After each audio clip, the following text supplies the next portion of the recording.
What's happened to memories of when we were actually fighting in Iraq and 7 out of every 10 British and coalition troops were killed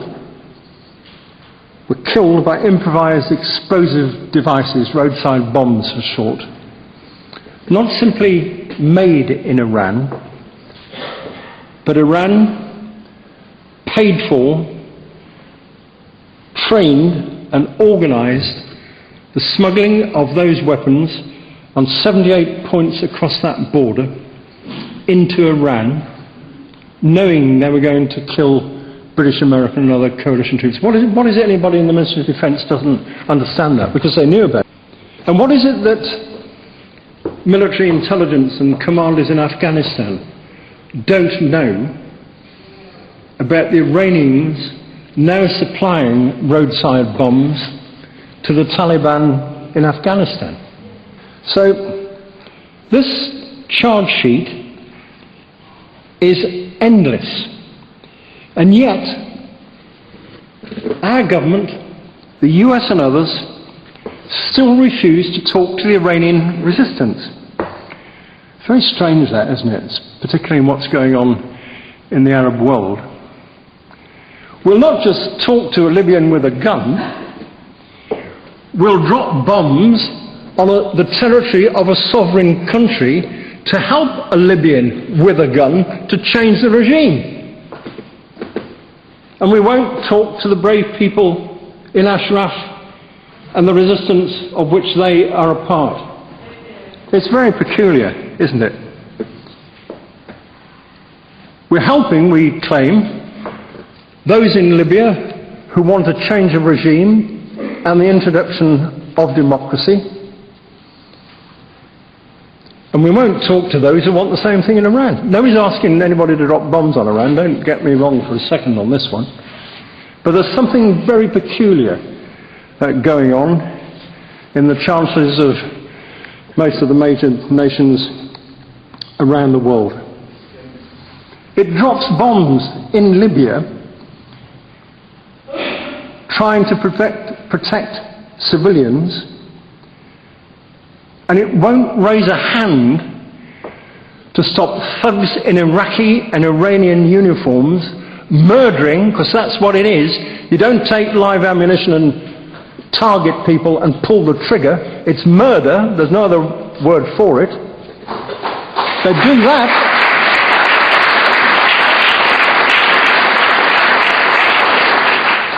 It's sovereignty, isn't it?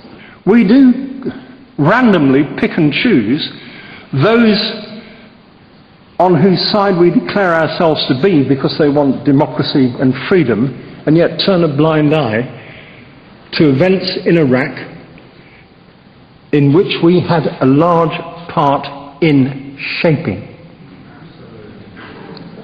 I don't understand it.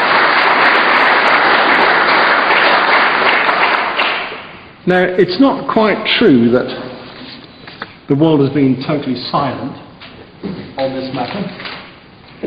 There have been statements deploring the violence in Iraq from Mr. Ad Malkat, the head of the United Nations Assistance Mission to Iran, the Baroness Ashton, who's the High Spokesman on Foreign Policy for the European Union, the Bar Council here, ministers in our own government, Secretary of State Clinton, Amnesty and the European Parliament, right across the board, and other agencies of the UN.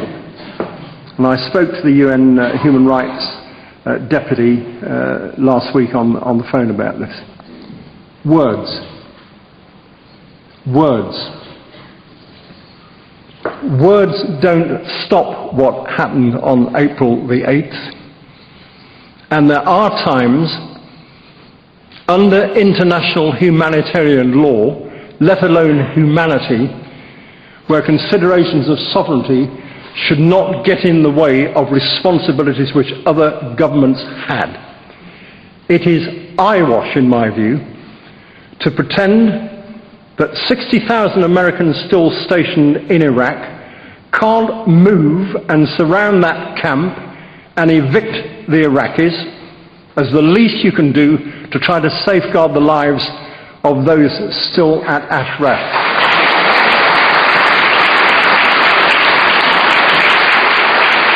And if somebody says they have no authority, that's not true.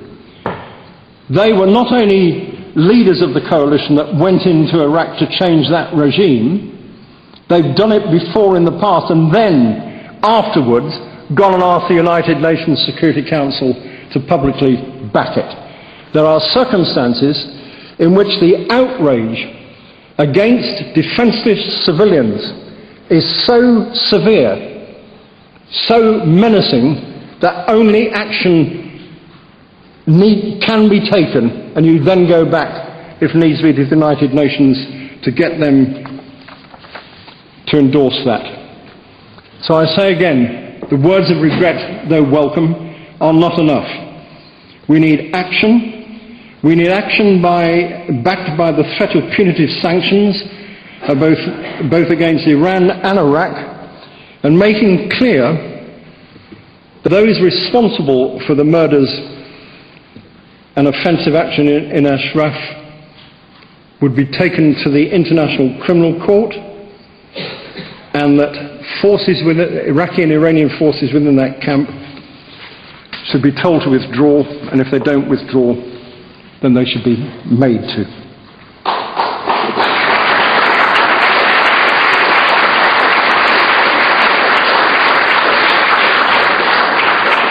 No more than you will I take lectures from either Iran or Iraq about responsibilities under international law and bogus claims of sovereignty, when both of them have demonstrated for 2 or 3 decades now, in different forms, their contempt for their responsibilities, to which they have signed up under international humanitarian law. By their denial of medical supplies to those lying wounded in Ashraf, by the installation of 280 loudspeakers at points all around the camp perimeter. And a government minister told me that the Iraqi government had told him, and he seemed to believe it, I'll see if you do as well, that those loudspeakers are there because the leadership of the camp wouldn't let the relatives go in and talk to their loved ones, so they put up these loudspeakers so they could talk over the heads of the leaders of the people in the camp. 280 loudspeakers. Hands up those who believe that. Our government has the perfect right, under international law, and as a member of the UN Security Council, to prepare a dossier to submit to the International Criminal Court, arguing the case for a reference there, for those crimes against humanity, against the Ashraf residents. As I've said, Iraq argues that Ashraf is about their sovereignty. No argument of that kind gives them any kind of legal or moral authority to go and do what they did there on April the 8th and what they're now planning to repeat. None. And that's why I say that outside nations, other nations, including the United Kingdom, I believe have got a bigger responsibility to step in and prevent that happening.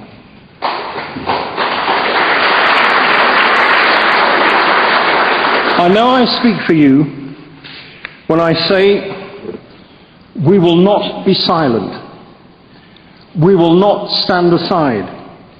We will not stop demanding urgent action to prevent the 21st century of the Nazis' final solution.